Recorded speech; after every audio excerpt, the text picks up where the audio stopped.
ว้าปวดปืนตีไปเฮ้ยแต่อยู่แต่เด็กกับไปไอ้วันนั้นก็เลยยิงยิงกอดก็ทำอะไรเนี่ยก็เลยดูจากที่นี่ก็สวยอ่ะเนาะโอเคดิ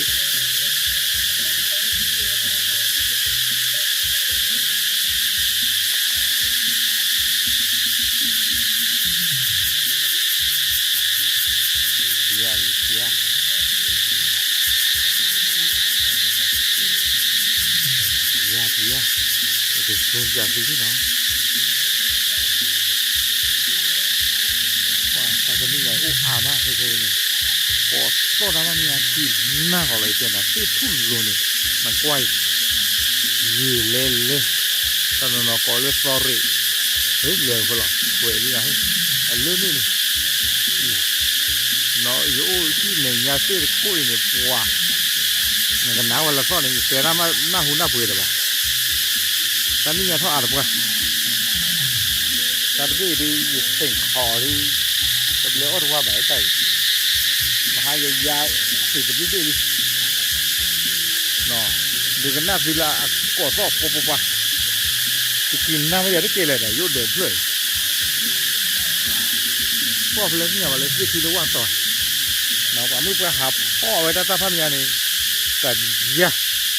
เนาะหาพ่อยีมาหาเยตระมือแล้วพ่อไม่ได้อ๋อบ้านต้องเอาผู้จีเอาไว้ให้เก็บเสื้ออยากเก็บไว้ได้เอาไว้ตาพ่อเลยซาก็จะจี้เลยเก็บไว้เนาะดอกมือไว้ได้เอาบ้านไว้ได้ยีตัวโคกเจอบล็อกเนี่ยเลยนี่เทียนเนี่ยว่าหาพ่อยีเลยจะไปดูเนี่ย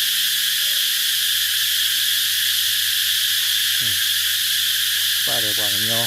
ทุลีนะกว่าเนี้ยอุท่าป้าเดี๋ยวเอาไว้กว่าไปยอพูไปยับป่ะกว่าที่พ่อไว้สินะนี่ไม่ได้ติดยาป่ะนี่ไม่ได้ติดยาป่ะพ่อก็ยับ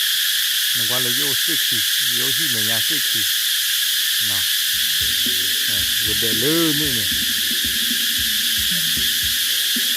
ก็เลยลุยหรอ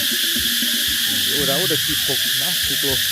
โอ้ได้ที่ก็ที่ละเลยโยตลอดนี่เด่นนะเนาะดีกว่าที่พกเลยอยู่อะไรสอรี่มันมือมาเลยเอาเว้ยโยตลอดโยอีเตระขอไว้ชิดขาดอย่าเขาโอ้ยเสียชีวิตเราก็พาดอดูเรื่องว่าเสียชีวิตนี่ตั้งแต่วันที่อันนั้นพลาดไปเลยแคมราใหญ่เนาะอยู่ก็คุยกันแบบดอดูนึกว่าเล่นนี่จะดีนะมันนี่ก็ยะยะนี่ตาเวตาแต่นี่ยาท่อพายแพ้มหุ่นตัวนี้รู้ว่าเนาะเอาไว้กระท่อไว้ได้ตัวนี้ร้อนในกระหล่อมาไว้ได้ตัวนี้ท่อตัวนี้หล่อมาตัวนี้เจียนี่หมดเนาะโอเคเดี๋ยวตอนนี้ขอจะเรียกว่าเลยชัวร์เลยตามมาเราเลยก็เจอคู่กันดอกเฮ้ยป้าเจริญเนาะลาอีพรีลามาซาลาอีพรีไม่ให้กี่บ้านให้กี่พ่อตะกอยีเนาะตะปูดาวเวทมุนก่อนแล้วก็เคลื่อนไม่ให้กี่หาอู้หล่อบ้านเนาะโอเคใช่ล้อจับเลย